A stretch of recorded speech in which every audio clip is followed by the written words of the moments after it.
I started a business, whatever that means. I got a corporation and a bank account. Said, all right, I'm in business. And and initially my clients were pastors. I want to show pastors how to be great leaders. That if you want to mobilize people, you got to be invested in people, right? And I think I was pretty successful. I led smaller congregations, but I've grown them financially and numerically, and their impact in the city that they're in. Thought, okay, I want to show others how to do this. That was hard. It's hard because, again, our church background, you're made to think this way. So this thing being a church consultant was like blasphemy for a lot of people. Like, I'm going to pay you to show me how to be effective. Okay. Welcome to Connecting the Dots. I'm your host, Jessica Carice, and this place is a space where we talk about seemingly random topics, but in all actuality, they're connected together. And today we have a very special guest. We have the real Eric Thompson. He is the apostle of business, and he's a top coach, an award-winning top coach. Excuse me. So, It's all good. Eric, thank you so much for coming. Jessica, thank you for having me. Thank you, thank you. So, tell us more about yourself. Tell us about the real Eric Thompson. This is going to sound super deep. So, because I'm learning this, when people ask me, tell me about yourself, and I say, I'm a human first, because I'm learning to be that. I am. The human experience is a wonderful experience. We often talk about animal avatars, like a lion. I think a lion would love to be a human. A lion has never flown a plane before. An elephant doesn't do brain surgery. So being a human is a wonderful and divine experience. Inside of being a human, I'm a man, I'm a father, I'm a grandfather, I'm a brother. You're a grandfather? Yeah. Oh, I wasn't expecting that. Yeah, no one ever is. Yeah. Yeah, so that's why I think being a grandfather has really caused me to look inwardly and think, man, what is your legacy going to be? You know, so it's very possible that before I leave this world, I could be a great grandfather. My oldest grandson he'll be 14 in a few weeks. Oh, wow. So if I live to be another, a little 15 years, he'll be 30. It's very possible he'll have at least one offspring. Yeah. You look so young, so that really put me off. Wow. It's the soap I use. It's the soap. Yeah. So that's it. I'm just evolving as a person in this human experience, as a man, as a father, as a brother, grandfather, friend, really learning how to be a better friend. And so that's what I bring to the marketplace every day in some capacity or another. But yeah, it's Eric. That's Eric. So, so this human experience. So it's funny because not a lot of people speak like that. Mm-hmm. So when did you start looking inwardly to have the realization, like, I am having a human experience? Mm-hmm. The first time was 2009. Okay. It was a Friday night. I'll never forget it. Just going through a lot in my life. And I felt like I was underperforming. But in that evening, just awakening of, it said, you're not being who you authentically are. And I didn't know who I was, who I'm supposed to be. We do a lot, and we kind of grade each other and measure each other by that. And I heard someone say, it's not the first time anyone said it, but it was said to me for the first time. We're human beings and not human doings. And I just said, okay, I need to stop performing for others and just learn who I am and be me, and it just exists. And the second time was in 2016. I was consulting for an author, and we went on a book tour, and I wasn't on that journey for a book tour. I was on a 3-month journey to really kind of discover myself, the world, see places and spaces and meet people, cultures, experience culinary experiences I'd never had before. So it's like, okay, this is life. I'm starting to come alive. I just hate that I was over 40 experiencing it by that time. Yeah. Okay. All right. So over 40 experiencing these things for the first time. So now I want to understand more of your background and how you grew up, the experience you had as a child, what you were exposed to, and how that transitioned into your adolescence and then early adulthood. I want to understand. I want to have the picture painted in my head. I want to feel like I'm walking in your shoes. Okay. So I am the fifth of 6 children. Okay. I am considered by my parents in a positive way, joking way, but I'm called the oops baby. Oh. My parents had stopped having kids for 7 years, so there are 4 others. Yeah. And my mom found out she was pregnant with me. And my dad, of course, was not thrilled, but, he didn't go into depression. It's like I thought we were finished with, having kids. So my mom's narrative is very vivid, just kind of my birth. Of course, I don't remember any of that. And I don't remember anything before 5, but I remember a lot of supernatural experiences at 5, dreaming, vivid dreams, very lucid visions in the day, and not knowing what to do with all of that. So my mom would always say, you're a very special child. You're going to do incredible things. My father was at that time a pastor just coming into the pastorate. Okay. Classical Pentecostal church. So if you've ever been to one of those Yes. where, clap hard, you sweat, Yes. and we're in there half the day on Sunday. That was real for us. And that was unique. So as I said, the child above me is my brother. He's my father's junior.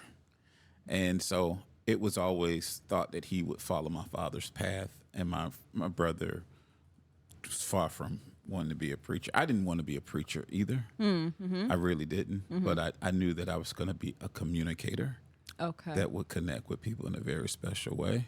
Okay. What my message would be, I did not know. So, I had a lot of learning. I don't want to say disabilities or disadvantages. Challenges. I just think we learn differently. Oh, okay. I think especially, and I say this, my family, we have a school, K2 to 8th grade, back home in Gainesville, Florida. We pioneered it ourselves. I think that the American education system just tries to force people to learn one way, and instead of just having the ways of tapping into how does Jessica learn, how does Eric learn, and so. When a person or a child doesn't, we just say, oh, they're dyslexic, or they can't read, or they can't. The labeling. Yep. Instead of, I always think like we need a place like the X-Men. Yeah. It's like an academy where all these special gifts just get to Yeah. learn to be Wolverine and all, Yeah. I think I would be Wolverine. That's why I say this. Yeah. So, actually acknowledged having a call on my life to my father at the age of 11. Okay. And it's amazing. The people that kind of molded me were not my father. He's a wonderful man. I don't honor any other man in this world. But my mother and her mother were instrumental. And my grandmother had an 8th grade education, taught herself to read by reading the Bible. And it was really like, man, when I would go summers, my cousins and my siblings could go play and watch television. She was always, here's a book, go read it. So I was being honed. And so at 11, started doing the ministry work. And 15, started being invited to go. And then in 17, my life changed forever. My mom passed away suddenly. I'm so sorry. And that's when I just kind of, because she was kind of my guide. Yeah. Really, like, she was my guide. Like, she knew I don't know. I felt like the last conversation we had, she said something to me. I was leaving the house. She said, "Where are you going, boy?" I said, "I'm going out." I won't say the person's name because anyway, I was going out on a date, but it wasn't a date. It was just a friend. Yeah. And she said, "I'm 16 years old." She said, that's not your wife." Now, wife thing was far from my head at 16. Yeah. And she said her last words to me were, "Son, you're going to get married early, marry the right woman. There's something very special about your life. You want to have a woman in your life that can really cultivate and contribute. Of course, you're going to contribute to that." That was the last conversation we had on a Monday, July the 5th, 1993. She went to work the next day, had an aneurysm. That was the last conversation we had. Oh my gosh. Wow. Yeah. Wow. Wow. Yeah. It's like such a profound last conversation. And I think that, again, we have this thing called tacit knowledge. We know more than we can tell. And maybe she knew. I don't think she knew that she would go to work and have an aneurysm, but I think she knew. Yeah. Very young, 46 years old. That is very young. Yeah. Yeah. Wow. Wow. So during that time, how did you process that? Like, how did you recover from your mom suddenly passing away? I don't know if you ever prepare for a parent, to lose a parent, but especially that early. It's like a month and a day from the day I graduated high school. Wow. So I was going into this new journey. She was very much a part of that. And I didn't process well. I didn't. I acted out.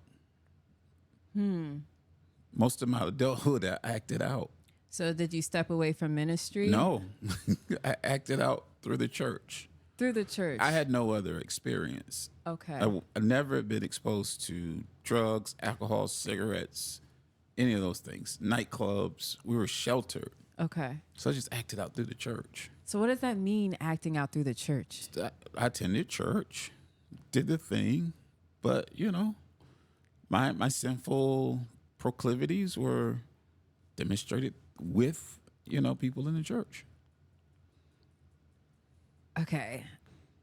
I'm having a hard time. I know, because people think the church is full of perfect people, and it's No, I know so there's different. stuff that goes on. I Okay. know there's Okay. stuff that goes on, but I want to make sure I'm not projecting my past experience into what you're saying. Okay. So when you say acting out through the church, does that mean like having like different girlfriends and Yes. stuff? Yes. Okay. Yeah. Okay. So basically interacting with people the way you should not have been interacting with them in church. Okay. And even, not even just that, but the dating and all. Just friends. Just people I knew that were not friends. Just hanging out with people who had no vision for their life. No trajectory. I knew what my path was going to be. Yes. So were those people like the types of people who be in the streets during the week and then just come to church on Sundays, and then you would just be spending your time, but you would be spending your time with them in church though, but just Post-church activity was, Post-church. go over to someone's home and, and think, I don't belong here. And your instinct is saying, leave. And you're saying, I'm going to hang out a little longer. And we are a product of our environment. So I saw myself going through this evolution of, that's why I said the performance. I wanted to be accepted. I wanted to be liked. And one of the things that my mom said to me throughout my childhood is, prefer to be respected over being liked. Okay. And I didn't know what that meant, that was all. She just dropped the nugget. It was like, she didn't dig deep into that. So Yeah. I know what that means today, because I prefer to be respected than liked. Yeah. I like to be liked, but I prefer you respect me than like me. Okay. Yeah. Yeah. Okay.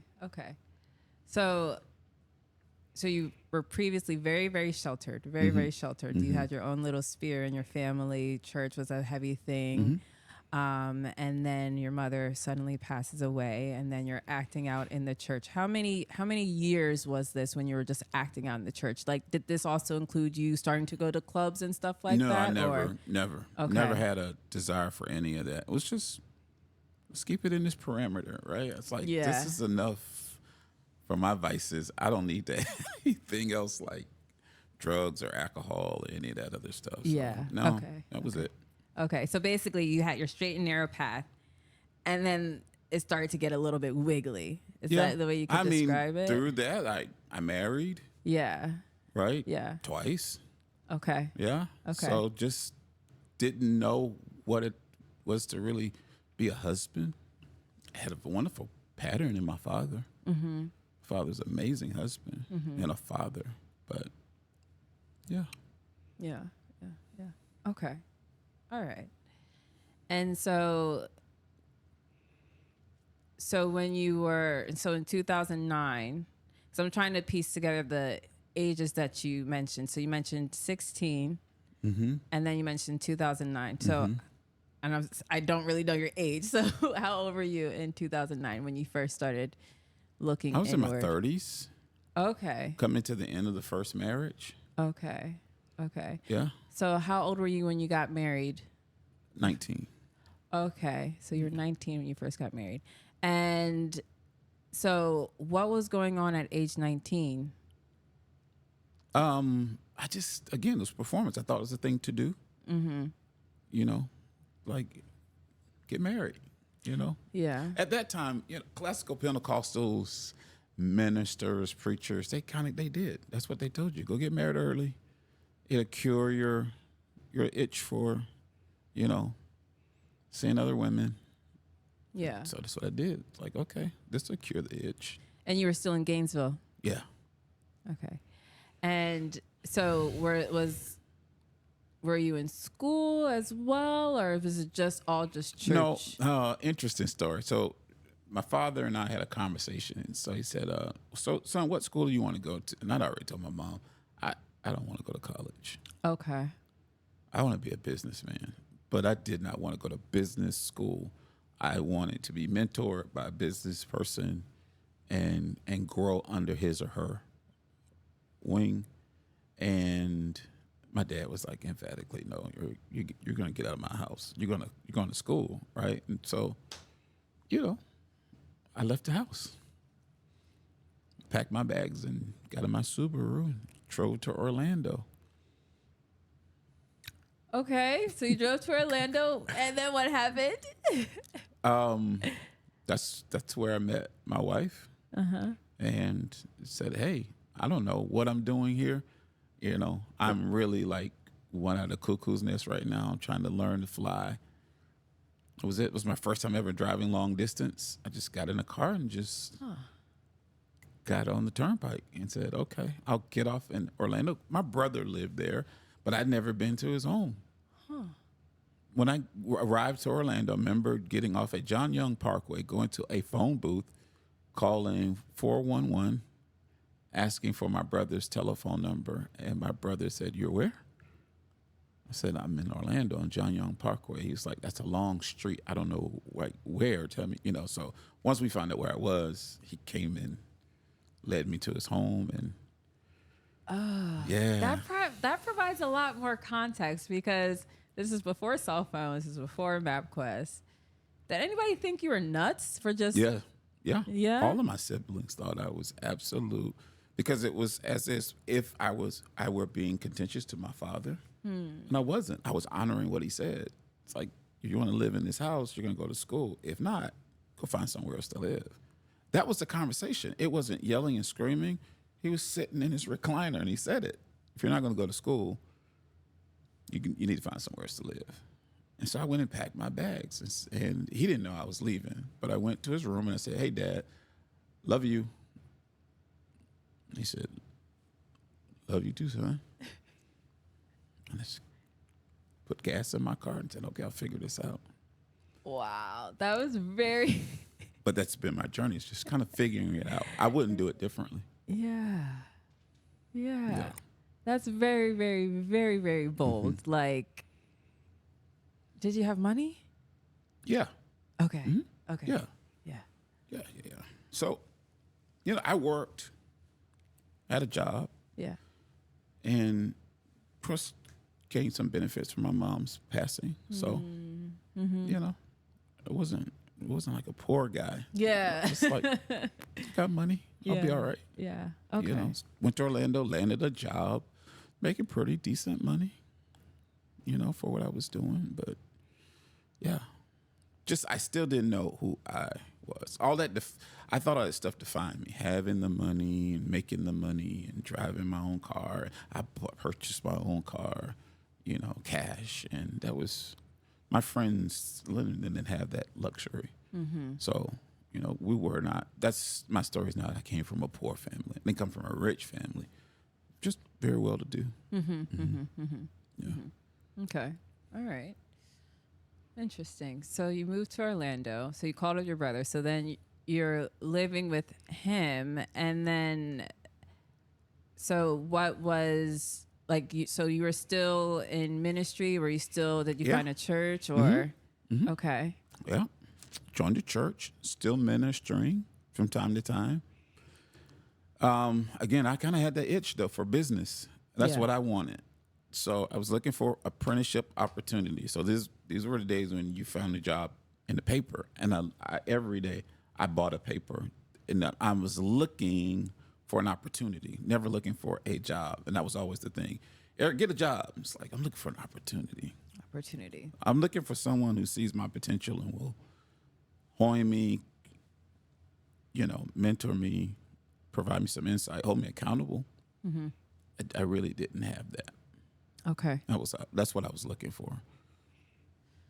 So, and this is Orlando.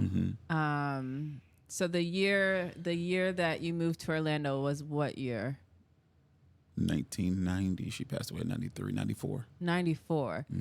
So there really wasn't much going on in Orlando in 94, was there? Disney World. Just Disney World? Everyone would say, go get a job in Orlando. Disney World's hiring.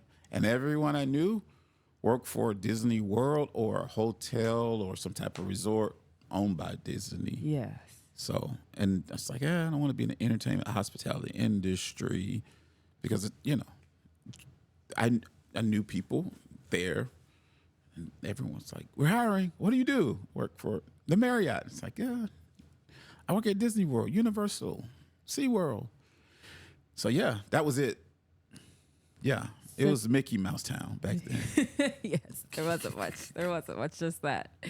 So did you ever find that apprenticeship opportunity? I found that very late in my life. Okay. Very late in my life through... So I would eventually pastor. Not something I wanted to do, but, it's just like, okay, I'm following my dad's path. And in one of the assignments, because the denomination assigns you, like, go to this church and oversee this church and lead this church. Okay. I got into a legal situation with them, with the denomination, not the church. Yeah. And I called for some counsel. I live by a mantra. It's actually a scripture: in a multitude of counsel, a man finds safety. It's in there twice. So if it's said twice, take it seriously. So someone said, hey, call this guy. And this guy I admire from afar, but like now he's in proximity. So he gives me the number. I call him, and his name is Derek W. Hutchins. He passed away suddenly. Wow. December 2022. Wow. Just suddenly went to the ER, said, I'm fine. I think I'm going to be okay. And hours later, he passed away. Oh, wow. But I called him, and he said, young man, I'm going to see you through this, and I'm going to mentor you. And he did. Actually mentored me. Yeah. Not even from a ministry, just from a man, just human. Yeah. Was it that nurturing you were looking for? Yes. Yes. Every human being needs it. It's very divine to have mentorship and have somebody to point you in the right direction and hold you accountable. He held me accountable. He put his finger in my face, and I ain't, the man in me want to stand up sometimes, but I honored him so much because I knew he wasn't, aiming me in the wrong direction. By this time, I'd actually started a business instead of consulting, and I was struggling in my business. And he said, the reason you're struggling is you've got great theories to business, nothing practical, and no one's going to pay you for business theory. Right. People are going to pay you because you actually you've done it's activity, right? That's what people invest in. People are not going to invest in you for your information. Not at a consultancy rate, right? Yeah. Maybe as a speaker, but he's like, you don't want to be a speaker. You're always gigging. You're always looking for the next gig, and that's what he had done. And he'd kind of settled back from that and said, you're just always looking for the next gig, man. And they're pretty nice paying gigs, but you're always just looking for the next speaking gig. When you consult, you can really build out a business practice out of that. So, yeah. Okay. Great man. Yeah. So a question that popped into my head, because you did grow up with your father in the household, but at the same time, you still felt like you needed additional nurturing. So what was the dynamic that you had with your father versus the dynamic that you had with your mentor? Yeah, my dad is very model me. He's not really sit down, let me teach you, show you. Just watch me, do what I do, say what I say. And I'm seeing a lot of me in him in my older years. Because I'm very, very quiet. I don't like to talk much, right? Okay. And that's my dad. It was just, watch me. And he would say that. When I would get into some things, he said, have you ever seen me do anything like that? I said, no. But you didn't tell me not to do it. It's like, I didn't have to. Just watch. Derek Hutchins was more of, let's have a talk. Meet me at my office. And there will go 3, 4, sometimes 5-hour conversations of, Okay. you want to do this instead? You want to behave like this? You don't want to say things like this? Just real kind of hand on my hand guiding me. So it was actually the best of both worlds. I had someone I could really, to this day, when I'm around my father, I'm observing.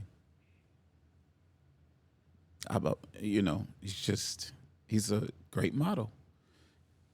Derek Hutchins is in my ear. Interesting. Yeah, so Yeah. it's a blessing. That is a blessing. Yeah, that is a blessing. That is a blessing. As I'm thinking like your experiences. It's very I don't know the words, like there are parts of your story that I can relate to, but then there's other parts where it's like, wow, that's really fascinating. So the parts that I relate to in your story is, background in the church and, making sure you behave a particular way in the church. But then it's like the parts that I find fascinating was that you had someone you could mirror, essentially. You had someone to basically guide how you should behave. Where like I don't relate to that so much because the people I guess the way how I could relate to that, I had several different types of people that I would observe and see like, okay, I like their behavior type of thing.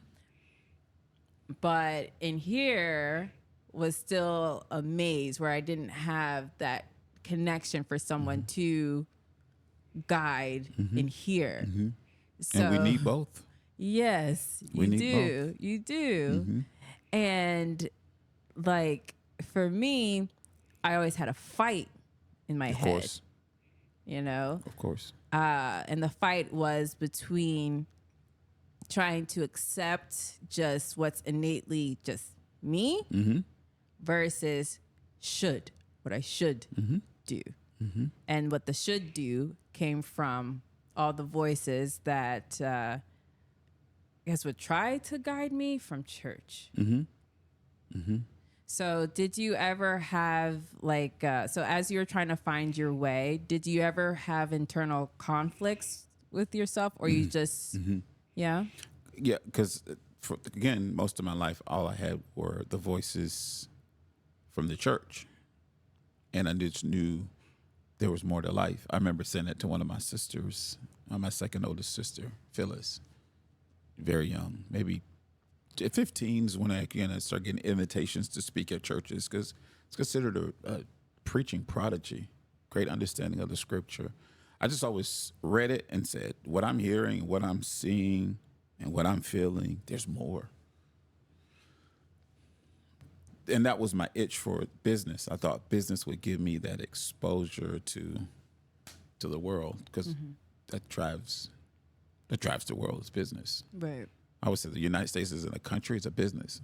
That's why we have a president. We don't have a king, we have a president. Yes, that's true. That's true. So, but being sheltered, I wanted to break out of that shelter, and I was willing to make mistakes and learn from them. Costly, right? But if they're giving me, I have stories that we won't even have time to tell in this time together. So that others don't, and looking back, there are many of my peers that consider me a mentor to them now, because they're starting to have that human experience and saying, wait a minute, there's more. There really is. There's more. So, yeah. So how are you able to balance out wanting that human experience versus staying submerged in ministry? That's always been a conflict for me. Of course. Right. Because the commandment is don't go be of the world. You're going to die, and you're going to die, and you're going to Go to hell. go to HE double hockey sticks. You're going to burn. You're going to burn. Like kerosene draws and the gasoline suits. You're just going to burn. Yes. But you're Any never little going to be thing. consumed, though. You're just going to live in this act. Burn forever. All of you that are fundamentalists in Christianity, please accept my apologies. So, yeah. And then I realized that from a scriptural perspective, all of the greats, Moses was a murderer. That is true. David was a gangster, killed his best friend to get his wife. He did. Jacob was a trickster. God said, I love Jacob and I hate Esau, his twin brother. I mean, it's in the scripture. I go on and on and on of people Saul was a bigot. Yeah. Didn't want women to speak in the church. Hated the Jews. Historically, they did incredible things. So what I found out is that there are a lot of great, flawed people in the world. Just need to go through the human experience.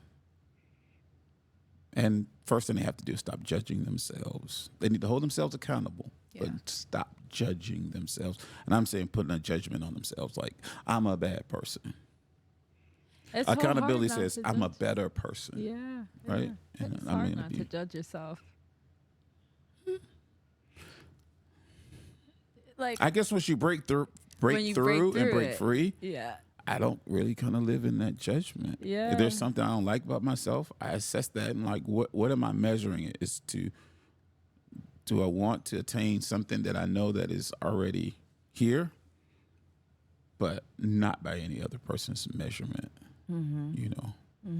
That's so unfair we're really unfair to ourselves as human beings. Yeah. We want to be accepted so bad. And acceptance comes with me accepting me. And, part of that was told that that's not being humble.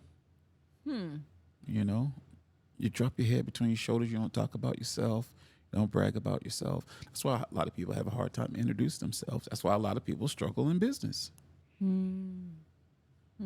don't know how to speak well about themselves. So That is it. Yeah. Especially like the definition of being humble. And then going back to what you mentioned earlier, being liked versus being respected. Those definitions, when I was younger, the way how they were presented to me, basically made it seem like I need to make myself small so I can make the other person feel good. So, at what point in your life were you able to figure out what the real meaning of those words are and applying them to yourself? Well, I have this thing of finding original thought, like a thought like that. I have to be small, play small, and go, who would want me to believe that? Who would want me to do that? Unless there was someone who is playing big and thinks the way for me to continue to be big, and this is definitely in business, is for you to deflate yourself while I inflate myself. Right? I think it's a theory. I think it's just, now people may think I'm a conspiracy theorist. I'm not. I just track it. I just would go back to, where does that original thought come from? That's not original thought. You had it, I had it. It's like somebody suggested that, planted that seed in common man's head, whatever common man means. And we tried to conceive, but it's so hard to do great things believing that. And so that greatness that is innately inside of us wants to come out, but needs to be appreciated by yourself, applauded by yourself, you know. And so we're told as little children, stop talking about yourself, stop bragging about yourself. Oh, he's just cocky, he's arrogant. So you put your head down. Yeah. And then again, it comes out in business, because organically, business is your ability to go out and promote yourself. Yes. Yes, it is. Yeah. Yep. Promote yourself and convince other people why they should work with you and why you're the best. Yeah. Yeah. Yeah. Okay. So we're back in Orlando. You found your mentor, Derek. Sorry. Excuse me. Derek.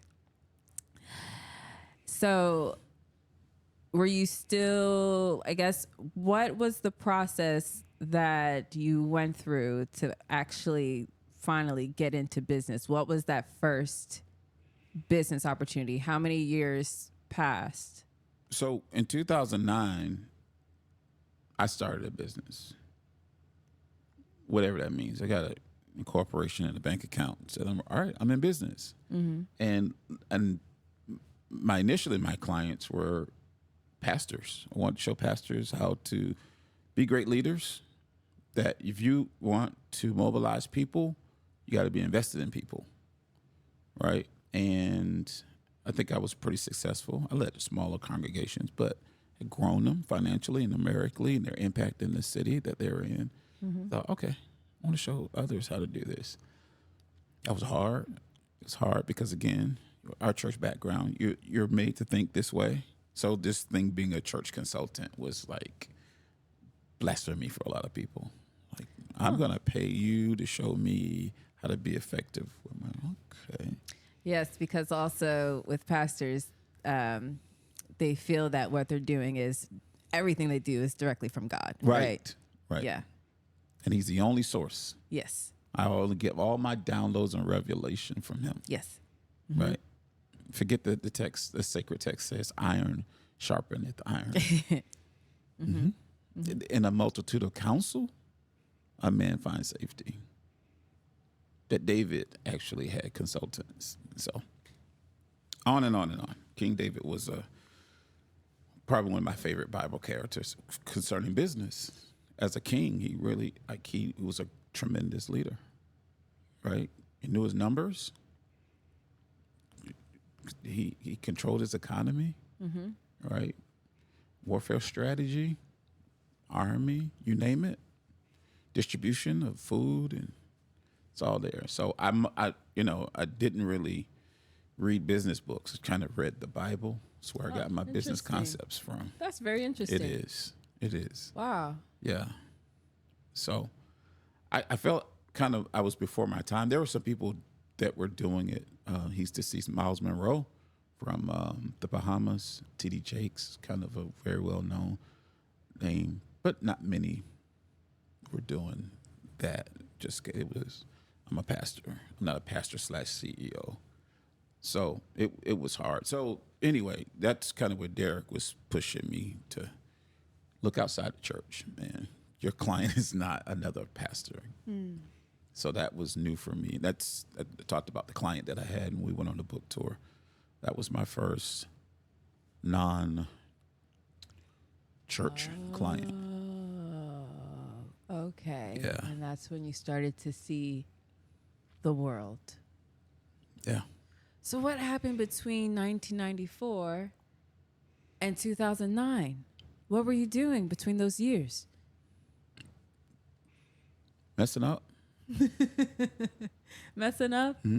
Like, what's your definition of messing up? Not being a good parent, not being a great father. Why would you say that? Like, why? What was the indications that you weren't? I was present, but I wasn't present.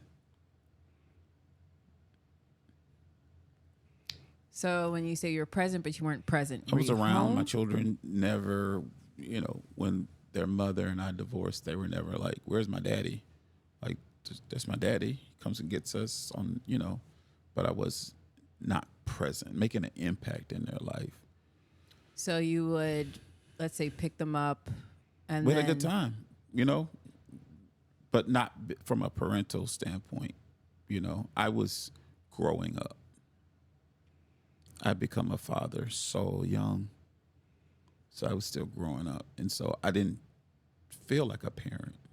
I know I had these children that to take care of, but I didn't feel like a parent. Just help me understand what you mean. I didn't feel like I had anything to offer them from a parental standpoint, guidance. I'm just trying to figure my life out. Okay. And they're the majority of them are adults now and have said, you put too much expectation on yourself. We appreciate you, we love you, we honor you. Your absenteeism was in your head. Oh, okay. So they don't resent you or anything. You're crazy about me. Okay. So help paint the picture, right? So you said you're present, but you weren't present. What was your interaction with them like?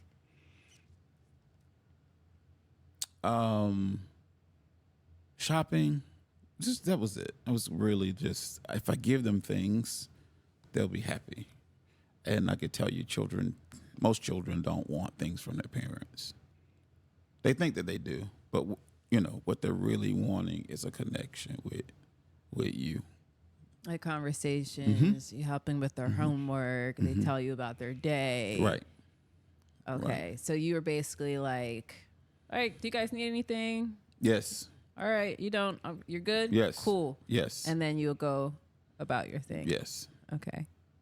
And how many children? Now? Well, at the time? 4. 4? You had 4 children at the time? Yeah. Okay. All right. And how long were you, or how many years of their life were you in the same house with them? Majority of their life. Majority of their life. Yeah. You were still in the same house with them? Okay. To battle, and I'm careful with my words because I honor their mother. I do. To go through coming to people being together and just whatever. I don't know. Some people say grow apart, whatever. That's I did not know how to manage that. She did not. She came from a 2-parent home. Her parents were together until her mom passed away first. My parents were together. My mom passed away first. So we both came from these patterns of two-parent households. And we're having a hard time with this thing. And to shelter, and that was always our thing. Let's shelter the children from all of this. Okay. That was hard. Navigating, still doing family dinners, going to church. That was hard. It's difficult. So. Okay. All right. That's interesting. It's interesting you say that. Maybe your kids are right that you are hard on yourself, because it's not like you were in the streets or bringing alcohol into the house, No. violence, nothing. No. So when I'm saying I want to see the picture, I'm trying to paint the picture. Like, I mean, I wish I would have had that, like I grew up with my parents split. So it's really interesting that you say that, you weren't a good father, but in another lens, what you offered your kids could have, meant the world for somebody else, Absolutely. especially they don't resent you. If they don't resent you, absolutely no. you actually Just, probably did them a favor by trying to figure yourself out. yeah.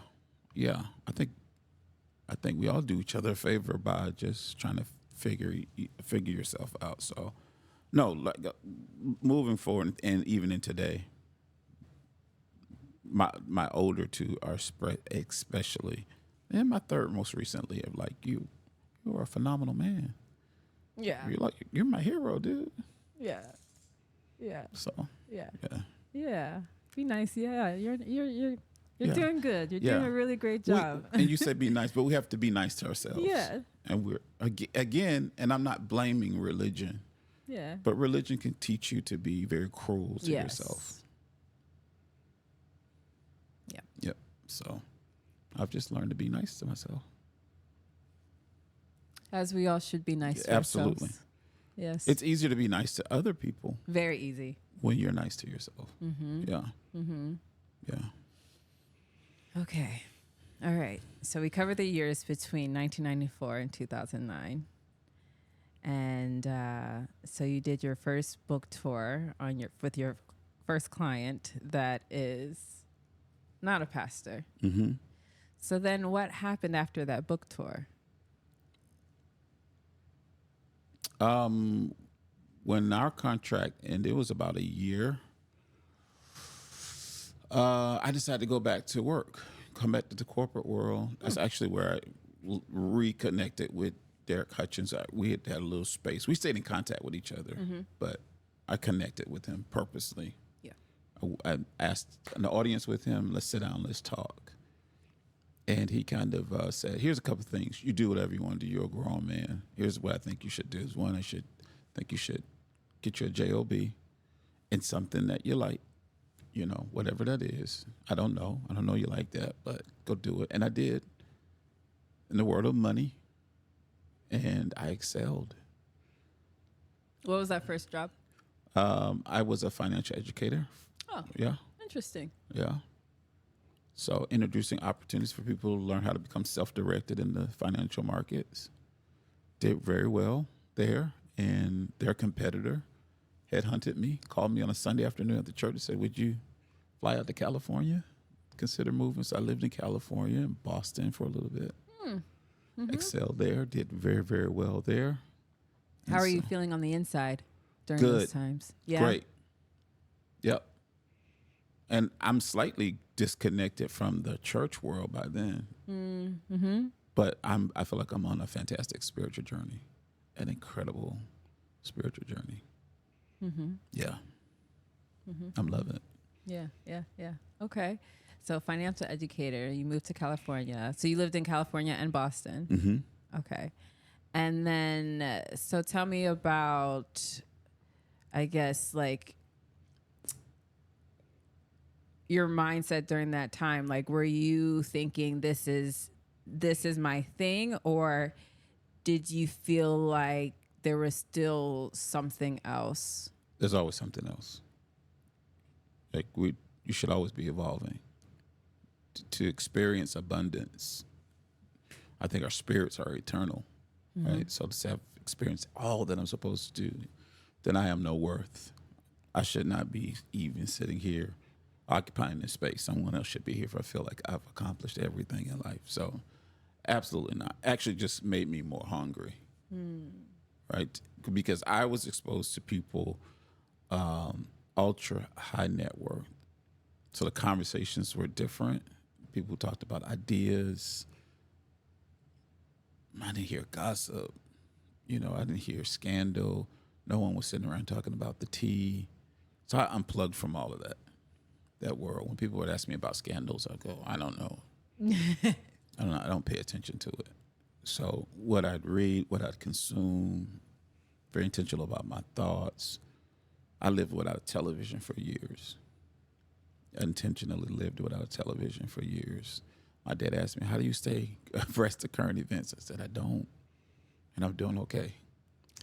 That's a very, very, very interesting point. Yeah. Very, very interesting.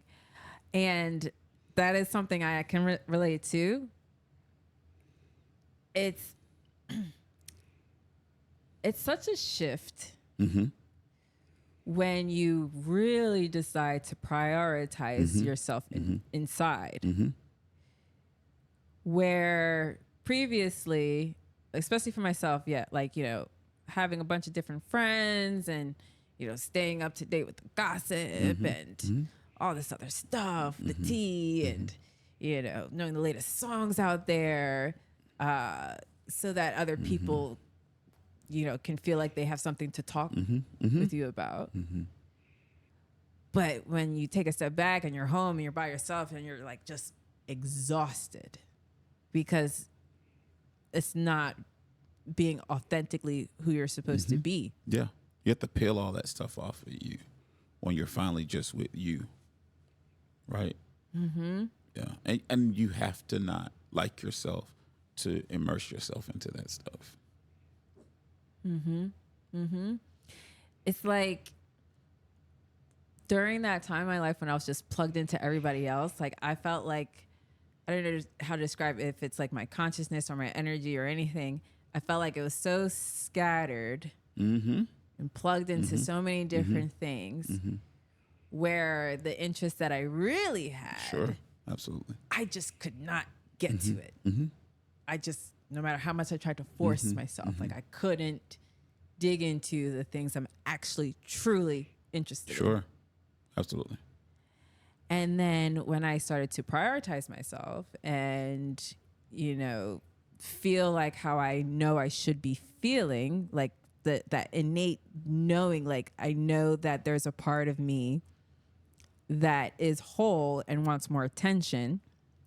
But it's like, how do I find that part of me? So it is cutting off the music, cutting off the social media, cutting off the shows. It's toxic. It's toxic. When I go to the gym, I'm usually asking them, can you change the channel? Like I'm trying to work on my body and there's the news. First thing in the morning, who shot who, somewhere burned down, someone raped someone. And I'm thinking that is designed to mold my perception of the world. Yes. Because there's never, ever a showcase or broadcast of positive things. No. And we live in a wonderful world. A lot of amazing things going on. Yes. And so to program you as you're molding your body to sculpt it, it's like, let's still mold your mind. We'll take your mind. You can mold your body. We'll take your mind, please. Yeah. Or the music's it's a lot of misogyny in it. It's just, Yes. Yes. pretentious of the I, the me. Yes. So when I hear it, it's like, okay, the eyes are never me from a holistic perspective. It's like, I'm the one with all the money. I'm the one with all the girls. I'm the one. It's like all these external things that define. And so that's what people go after and say, I have more than you, so I'm better than you. Yes. And so it's a design. There's some architecture to that. And so I shine that blueprint. Yeah. Yeah. Yeah. And it's very interesting as well because especially with trying to go into business, people think that you have to stay plugged into the news. But it's like, that's absolutely not even The true. community I was exposed to, I remember when I was living in Boston, just moved to Boston, the company I was working for in California asked me to move to Boston. And a gentleman asked me, I don't know, it just kind of took to me. His name was Matthew. He said, hey, man, it's just something about you. I want to hang out with you. And I said, cool. Well, what are you doing? He's like, tonight I'm going to a cigar bar. And I was like, oh, my God, I don't drink. I don't smoke. And then my religious mind I went home and I was taking my clothes off, and I really believe I heard God say, "Put your clothes back on and go with them." I really believe that. I Yeah. know that. I don't have to Yeah. believe. I know it. Yeah. Yeah. Yeah. Yeah. And so I did, and we went there, and just the level of high level conversation. It was my thing to do every Wednesday. We were going to a cigar bar, and again, I don't smoke, I don't drink, but I enjoyed the conversation. I You're the enjoyed second listening. person to tell me that about the conversations that go on in a cigar bar. Yeah. Oh, absolutely. Yeah. Yeah. Absolutely. Yeah, No yeah. gossip. I mean, the television is usually on a sports channel, but these gals and gentlemen are not even talking about that. We're just sitting kind of like this. There would be little lounge chairs to just have conversation, and people were talking about ideas, not people at work or, do you know what Jessica did? Do you know what Eric did? Oh my God, he told me. Ideas, concepts, strategy. Yeah. Yeah. And there's something so fulfilling when you're finally in a place mentally and environmentally where you're just talking with people who are trying to build something and create something. Absolutely. But then the contrary is the what we're shown. My daughters, they're probably will listen to this, and I loathe the Real Housewives series. Oh my God. Franchise. And I said to one of them, there is no way in the world wealthy people sit in bistros throwing champagne on each other. There's no way in the world. No way. They don't have time for that. No. So it's not reality. It's scripted. It's designed to shape your mind and make you think that people who are wealthy and well-to-do do that. These These are not. highly paid actors and actresses, but that's not how wealthy people carry on. No. No. If I'm not feeling you, I'm not in your environment. I'm going to intentionally avoid being in the same space with you. Yeah. I control my energy, but why would I show up to the club or the restaurant that I know? Anyway, when I say I loathe that stuff, I loathe it. Yeah. It's the lowest form of even thought. I could never get expression of into thought. it. Yeah. I couldn't get into those. It was too much. Yeah, it was just like those shows with all the anger and everything, and The clapbacks, and then the reunion shows are just about, well, when you said this to her, oh my God. yeah.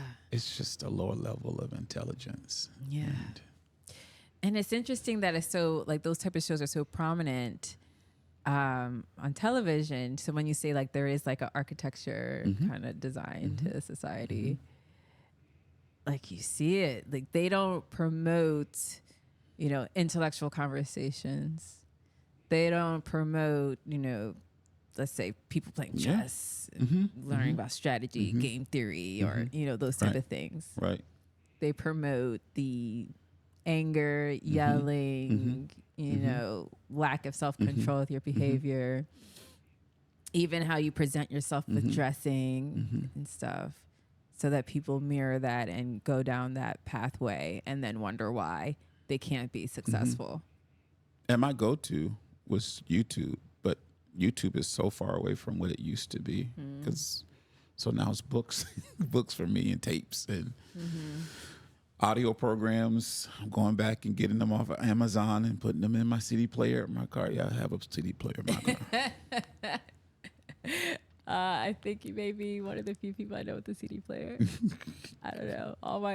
Well, I do have a really old laptop that still has a CD player in it, though. Yeah. Yeah.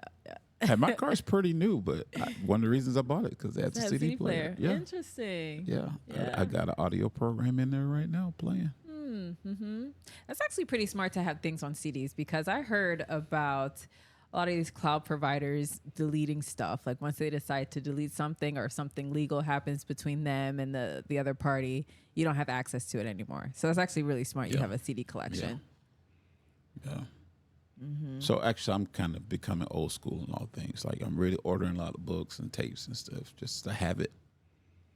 Because you just said it. Just when I will not allow technology to determine what I can have access to. Love it. It's advancing us, but it's controlled. It is. Yes. So, and then I never want to be out of control. Yeah. Yeah. Yeah. Okay. All right. So you got your job. I feel like I'm purging my soul here. Really? It's good though. It's good. No, one last thing I'll say that because I don't feel like I'm having Bible study. I live by another scripture that says, "Confess your faults one to another that you may be healed." And so, like my pastor says that you will tell on yourself. I said I have to. It's therapeutic for me. Yeah. There's something about a person who wants to hide their flaws. If you really want to be a great person, so I feel good by just rehashing this and getting it out all over again. Oh. So thank you. Oh, you're welcome. Thank you so much. How many times have you told your story? I stopped because one of the people that told me to stop telling it was Derek Hutchins. He said, whenever you rehearse something, you perfect it. And he said, the reason you can't move on is you tell your story so well. And a lot of things I just said, I remember it like yesterday. And he said, there's a couple things you should probably just put on the shelf, put it in a vault, lock it up. I'm not saying delete it, but it's so fresh because you tell it all the time. Yeah. And you'll start to become a victim of your story versus the victor of it. Yep. And so that's when I actually stopped talking so much. Interesting. Yeah. He does have a point. Yeah. He does have a point because you do want to tell your story, but you don't want to feel like you're still there. Because then you are reliving it. And that was actually my contention with therapy. Because I was reliving things. And I'm like, this ain't it. Yeah. Like, I'm not trying to relive. I agree on 1,000%. Yeah. Yes, sir. So with telling your story now, do you feel that you're able to tell it from a more objective standpoint? Yeah, and I not don't like tell it often. I'm very, very, very selective about. I feel free and safe in this space, right?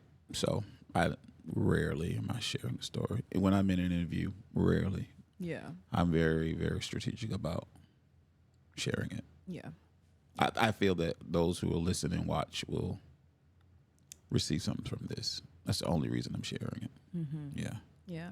Yeah. Because I would have just gone into business concepts. Because I enjoy talking about business, right? That makes me come alive. I'm already alive, but that gets my my energy. Yeah, your energy going. Yeah. And I do want to intertwine those two, right? Because I'm trying to understand the journey you went on to find that spark, and basically, you're able to be holistically you, right? So many people, they may feel like they're sheltered and stuck in a place, and they may feel like they have some type of dream that they want to pursue, but because, let's say, they're in a sheltered area in their life, they don't know how to break free of that. And with your story, the main thing I heard was that boldness to just do and explore and figure it out and find out. Were you scared at all? Interesting. You weren't scared. Huh. Fear is a useless emotion. Yeah. Yeah. Yeah. When I ever experience it, I just have to have internal dialogue. But about business, man, I've got some stories. I've been stranded. I've been out in the streets. And I just figure it out. Stranded out in the streets? Yeah. I've been on business endeavors where it didn't go well, and the person said, you're going to figure out how you get back home. I've been in those scenarios, and I never felt like a victim. I just said, okay.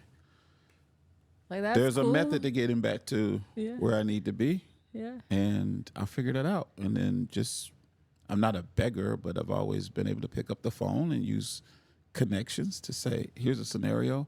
Here's what I need. People say no. That's salesmanship. You call the next person. That's true. Yeah. Oh. So basically those weird, challenging situations were essentially building blocks to propagate you. Absolutely. Yeah. Oh, absolutely.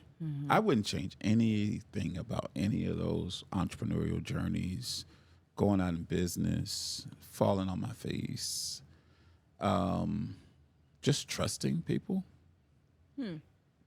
Get on a plane, get on a bus, get on a train, come out. We're going to do this gig or thing together, and it not play out the way that it's supposed to, and I figure it out. So trusting people, that's actually an interesting one. And that's something I've been juggling with myself. Trusting people. Would you say you innately just automatically trust, or? I want people to see the good in me, so I try to see the good in people. Automatically, just that's me. I'm not looking for the negative in you, because I want you to see the good in me, because I want you, trust is currency. I want you to trust me as I trust you. So somebody's got to go first. So I try to initiate that trust. Yeah. Yeah. I feel like I'm the same type of way where like I would say I'm not necessarily neutral, but I'm more on the positive side. Like I am going to trust you. I'm going to trust the words that you say until you indicate that I shouldn't trust you. But then you find some weird people that, kind of... that weirdness is always in self-discovery. They're just people who don't really understand themselves. And I'm okay. That's my grace for them. It's like, oh, they don't really know themselves. It's okay. People who aren't good to other people aren't good to themselves. Yeah. What do you expect? I say this to my clients all the time. People who are bad in business are like, you just have bad employees. Here's a mantra I live by. How you show up in life is how you show up in business. You can't phony it. You can, but for only so long. Yeah. So the person is not excellent in their spirit. They're not timely. They're not efficient. They don't have processes and systems. They don't run their life like a business. They're not going to be a great employee. They're not going to be a great business owner. Because how you show up in life is how you show up in business. So how long does it take you to identify that in someone, if they're going to be good or not? I'm learning to ask better questions. Okay. Right? Turn my ears on. My internal spirit always just opens up and hugs you invisibly. But if I'm looking to partner with you, do business with you, I'm going to ask some very strategic questions. Right? And because I have a lawyer client, and she said, most people think lawyers' jobs are to make these great cases to the judge. She said, I just ask questions. Sir, did you strike your wife on Friday, May 12th? Either you did or you didn't. Right? So she said, it's really about asking great questions. Do you have an example of the types of questions you used to ask before versus now? I didn't ask questions. Oh, you didn't ask any questions. Okay. I just received you for the way you presented yourself. Okay. But now that I love me, I'm understanding me, loving me. I can't say that I love me. I am loving me. So I learn about me. And I know I have a greater understanding of what I want, what I expect. And either you can meet that expectation or you can't. And so those questions are going to go, and I want to make sure there's a mutual synergy, of course, but that question's always, I know what I want. I know what the vision is. I know what the outcome is. I think you got a pretty good idea how we're going to get there. Right? So, yeah, just what do I want? Ask those questions. Yeah. Okay. All right. That's good. That's good. All right. So getting back into your journey, because now we're in Boston, but we're in Fort Lauderdale today. So what year was this in Boston? 2018, 2019. Okay. So then what happened in 2016 when you had to take a step back and have an internal inventory again? That was my time of reconnecting with Derek Hutchins. Okay. Yeah. Okay. Being heavily mentored by him. All right. That's when I got into the financial education world. And say that again? That's when I got into the financial education world. Education world. Okay. Yeah. Okay. All right. And then 2018. Right, 2018, you were in Boston. Okay. So I go to Cali first, and I'm there for close to a year when they said, hey, we need you to go to Boston. Actually, I was traveling for the company. It was flying to Hawaii, and it was a long flight from Orlando. And I happened to get a reception for a minute, and I saw an email that says, when you get back, we want you to go to Boston. So they just said, focus on your Hawaii. Just go focus on our clients there. And I did that, and literally just rerouted my flight to Boston. Okay. And yeah, that was the Boston experience. Came back to Florida because of COVID. Yeah, that was interesting because I felt some kind of way about the whole COVID thing anyway. You know, I'm around my intellectual friends and we're intellectualizing this thing and we're going, oh God, here we go. Here we go. And so the firm that I work for, the principal of the firm made a LinkedIn video and said, I need some people. I moved to Miami because I thought Miami had players and everyone in Miami's on vacation. Even the people who live here, they just want to go to the beach. Yeah, everyone's on vacation. So I leave Boston, pack everything up. I go to Gainesville because we're going through the quarantine thing. So I go to Gainesville to make sure my dad's good and my siblings are there. And I never wrestled with depression, but I was so depressed there. I felt like I got in a time machine and I went backwards. I hung out with some friends and the conversations were still the same. You know, such and such had a baby from such and such. I was like, whoa. This is abusing my consciousness. Literally, I was saying this out loud. This is abusing my consciousness. I can't do this, y'all. I'm sorry. So I went hang out with my daughters for a little bit in Orlando, but Miami was always the destination. Okay. I came here with no interview, just knowing it was going to happen.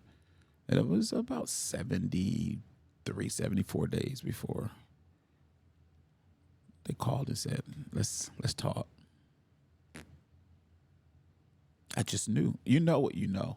Right? Yeah. Deepak Chopra says, when you know, you don't need belief. That's true. So, you know. That's true. Why do you feel that's true? I've never had anybody embrace that before. Oh, really? Yeah, everyone goes, well, what does that really mean? Because you got to have faith, right? And it's like, Oh, no. faith is not belief. Faith is knowing. It is. Yes. Yes.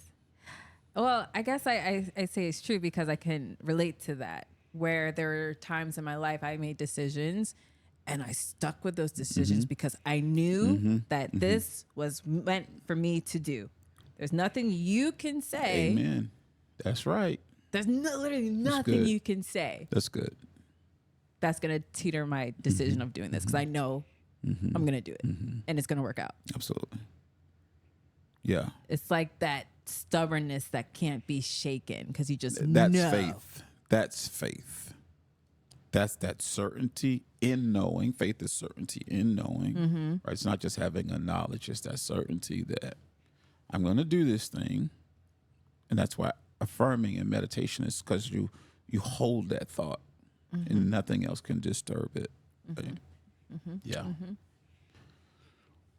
So I knew. I came here. Just when I say on faith, I just knew. He can't continue to reject my application. He can't.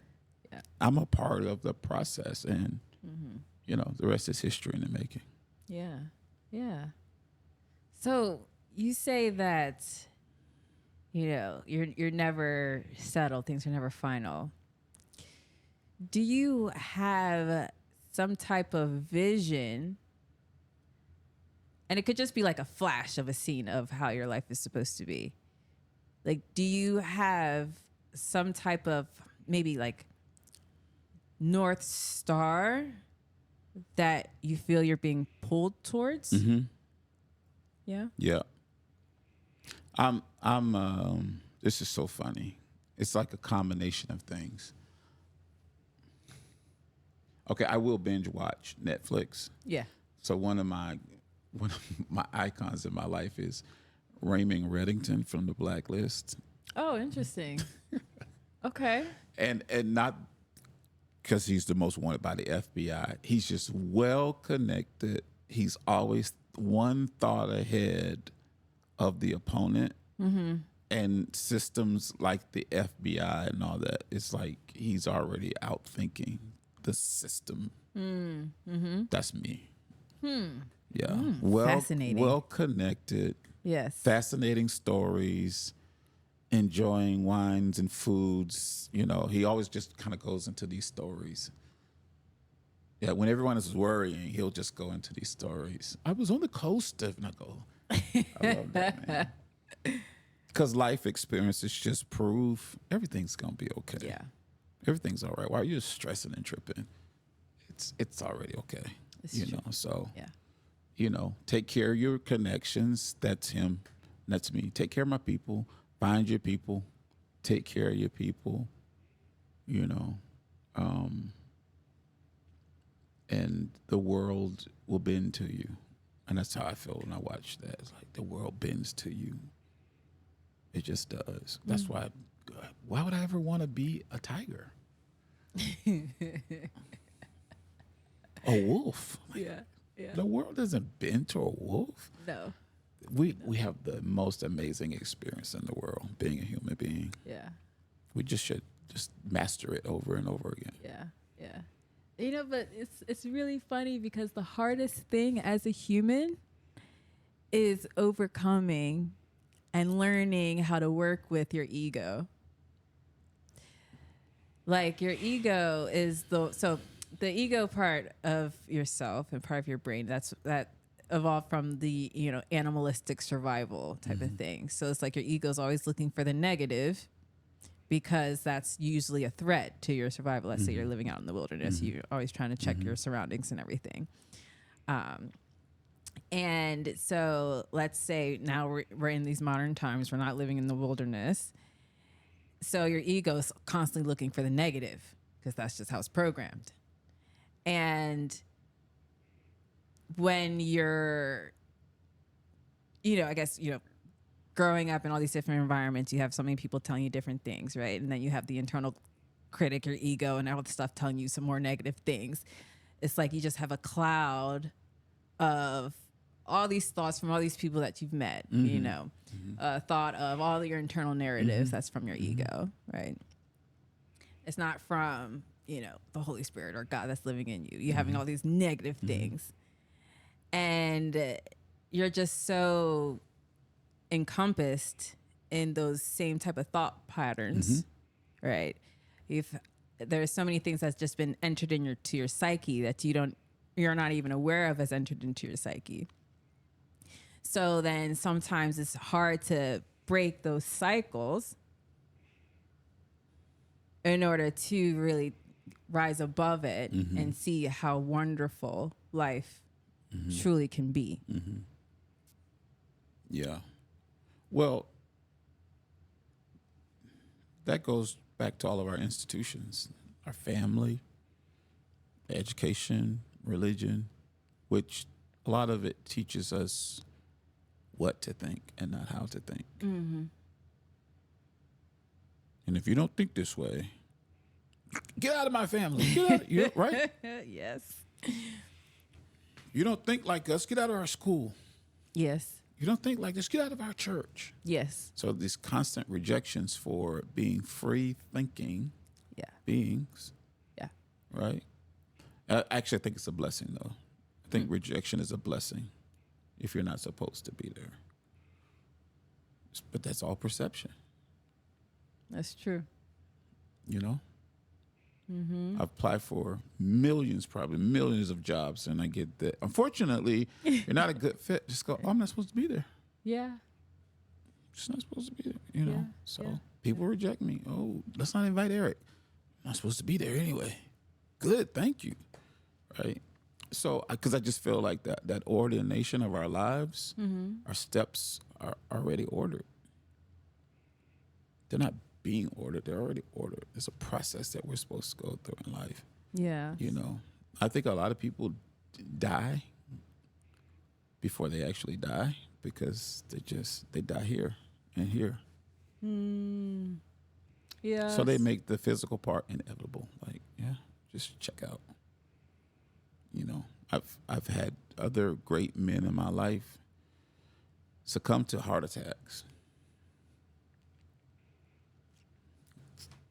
Heartbroken, just wanting to perform for people, not embracing themselves, and just the physicality of your spirituality, your psychology, your physiology just says, I'm just ready to check out. I don't want to be here no more. So that body becomes frail. Yeah. Yeah. Yeah. So, Yeah. Yeah. So I'd love to be a thought leader one day, I don't even know what that means. But, I would like to continue to create opportunities for people to have discussions like these. That's why I love podcasts. I really do. I have some ventures I want to do in making sure people like yourself have an opportunity to. Oprah did something with her television show, network. When she sold it, man. Oh, I didn't realize she sold it. She sold it. Oh. She sold it years ago. Oh. Do you remember the conception of her show, her network, the old network? Yeah, it was a big deal. I'm getting chill bumps thinking about it. I loved it. It was pure. There was no drama. There was lots of positivity. None of that. Mm-hmm. But the world didn't want that. So she cashed out, got her billions, and sold it to someone else. They still use her name. But if you look up the programming on that network today, mindless entertainment. Yeah, it was more. I remember it. I didn't watch it so much, but I remember she always had the uplifting. Your Super life Soul can Sunday? improve. Oh, man, I checked out of church on Sunday. Excuse me, Dad. If you're watching. I checked out of church on Sundays just to watch Super Soul Sunday because it was interesting to watch, a Christian have a conversation with a Buddhist. And That's I said, I'll never. That was forbidden. I'd never see that at my church on Sunday No, morning. that was forbidden. Or a Hindu to have a conversation with an atheist. Yes. It was just good, great conversation. No one was trying to waterboard the other person with their dogma. Mm-hmm. It was just conversation. Mm-hmm. Mm-hmm. So, yeah, we're in a good space though. Podcasts, I think, are going to just be that. You're going to have the mindless entertainment. And some of that's out there now, but yeah. I think that what you do, kudos. Just keep pushing forward. Thank you. Yeah. Thank you. Absolutely. Yeah, with the podcast, I think because I don't want to say the word struggled, but I had a journey with just figuring out how to do this thing life, right? Do this thing called life. And, I've been through my journey and others been through their journey. And I want to provide a space where people can find ways to accept themselves, right? Good for you. Good for you. Good for you. Good for you. That's why I love business. I think business and working with people gives people an opportunity to find themselves and express themselves, right? I don't think we should go to work to earn a living. I think we should go to work for a purpose, right? And that was that thing with my dad when we were having that conversation. It's like my purpose is, not that it's not a purpose, but mine wasn't to be an electrician or a plumber, right? I knew I was going to, what I'm doing right now, I've always known I'd be a communicator. My dad still figured, my dad's a funny guy. I love Philip Thomas. But my dad will often say, now tell me about this coach thing. You go into a Zoom room, you go into Zoom, you talk to somebody for 30, 40 minutes, and what do you talk about? It's like their business, what's working, what's not working, what did they try? Yeah, Let's try this. Yeah. And people pay you for that? I want to be like my dad when I grow up. I love him being kind of naive like that. And I go, yeah. Because my dad was used to blue collar, hard work, roll your sleeves up, you know. And so that was her thing. He was like, he thought it was a fantasy. I remember him using that word. You're in a fantasy thinking that people are going to pay you to go speak, man, and talk to them. And I was like, Yeah. and I didn't have any templates back then. I didn't need any. I just knew. Yeah.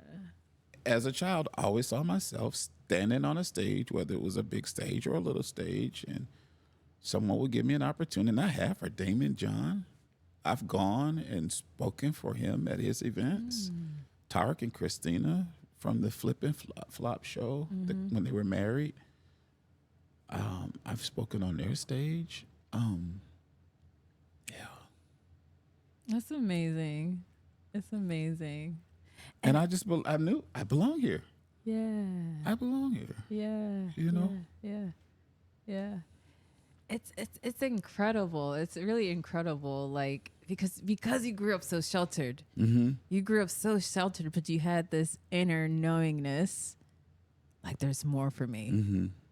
There's more for me. There's more for me. And you did it. And I think everyone is designed to achieve and accomplish exceptional things. I don't think anyone was to come into this sphere, this world, this space, and do things at a mediocre level. No. I would question my faith. Not my religion, my faith. I would question it. Like, that's cruel. That you made this person. I even think people with physical limitations have such a gift because they get to overcompensate with another thing. I love the Ray Charles story of how he just was phenomenal. He knew his where, like he learned from mistakes of business, but he was a very articulate businessman. But he just learned to overcompensate. I don't have eyes, but I have lips. I have a brain. I have ears. It's just to listen more intently, speak more carefully, think things through. You have to trust, but you have to trust yourself in order to trust. So, that guy is a genius. So, yeah. We're all here to do amazing things. Yeah. You just have to trust yourself, believe yourself. My brother-in-law said something to me during that time between 2001, 2010. I don't know, somewhere in there, John. And he said, Eric, believe God, but believe yourself equally.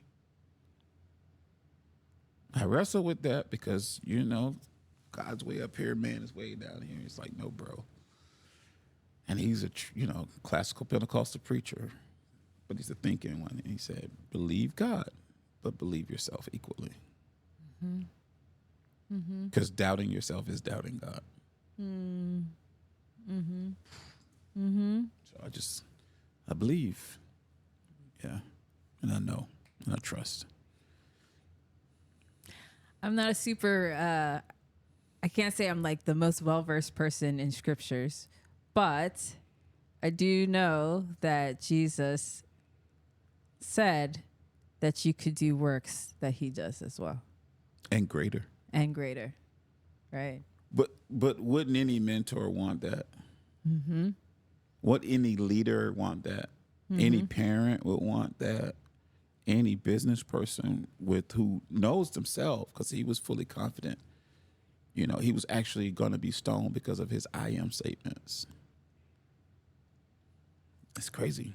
We're still being stoned today, proverbially, for our I am statements. And he was never saying it in a, way to self-promote. It was just a confidence. I'm the bread of life. I'm the water. The knowing.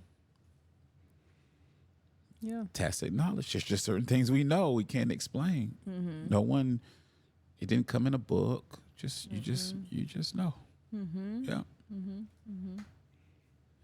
So if you could give advice to people listening out there that feel that they are called for something but don't know where to start, what would be your top 3 pieces of advice? Go do something crazy. The word entrepreneur does not mean business owner. I think it's French, and it means one who takes risk. Go take some risk. And don't, we put so much emphasis on success. Like, you can't have success without failure. It's impossible. Yeah. And we just want to go straight to success. I bypass. No, take some risk. And that was really one of the challenges when I was in financial education and people wanted to become self-directed in the market. They were just like, what if I lose money? I was like, you're going to lose money. Yeah. But with proper risk management, the first class we offered wasn't even trading. It was psychology. Oh, interesting. Yeah, because you needed to take your emotions out of the trade. Yeah. Your fear and your greed. Mm-hmm. Right? And so we're just dealing with people at that level, greedy or fearful. Yeah. It impacts your decisions to make the right decision. Yeah, it does. Because it's really about patterns and identifying patterns and in the markets. They go up, they go down, they go sideways. Yeah. They're actually kind of predictable. Mm-hmm. But when you take your emotions out, and I've watched a loved one lose everything in one trade because of greed. Oh. Right. Yeah. And so now he's gun shy with trading. Right. So. Yeah, he's greedy, now he's scared. Mm-hmm. Yes. So take the risk, but remove your greed and your fear and all these other pillows that we just don't need. Have you ever seen the movie The Jerk? No. Steve, okay, I'm older than you, so. Steve Martin he becomes an overnight success in business by creating this thing called an OptiGrab, where he puts this handle on your glasses to keep it from slipping on your nose. Okay. So the defect of it is it was a comedy. Yeah. It made people cross-eyed because they were looking at the OptiGrab. So he made all these millions, and then he lost it all. And when he lost it all, he was being kicked out of his mansion. And he was sulking, self-pity. And that's what I talked about the pillows. He said, I don't need anybody. I don't need but this lamp. I don't need anybody but this lamp and this candle. And we just start finding, and the message there is we just find all these stupid things that we call support. Yeah. And it was just dumb. And then when he got to his dog, he was like, all I need. And he went through the list. And this dog, and the dog barked at him. He said, I don't need my stupid dog. Yeah. Just believe in yourself. Stop taking all these pillows to cushion the fall. Fall. We fall down, we get up. The greatest business people in the world, those that are Steve Jobs, Warren Buffett, Charlie Munger, God bless his soul, Jeff Bezos, oh my God, brutal. Mm-hmm. The Waldens, Walmart, stories are brutal. They're brutal. These people just believe and they're resilient. Mm-hmm. So, yeah, if you know you're called to something great, just take some risks, believe in yourself, learn from the failure. It's feedback. Thank you. Thank you. And where can people find you? All things Apostle of Business on social media. All things Apostle of Business. Yes. Wonderful. Well, the last question. This is the last question. Where'd you get that name from, the Apostle of Business? So, again, most people think it comes from a church term because that's what most people know of apostles. But the word is actually Jesus borrowed the word. It is one who, it's a mariner's term, actually. It's used for like nautical. One who pioneers on the water. Oh. Yeah. That's nice. Yes. So that's what business is. It's a person who goes out and just pioneers and says, let's go conquer. I love it. Yes. Oh, that's Yeah. so wonderful. Thank you for sharing that. Absolutely. And thank you so much for Thank coming you for on the having show. me. I'm so grateful. Thank you so much. Thank you. Thank you. Thank you.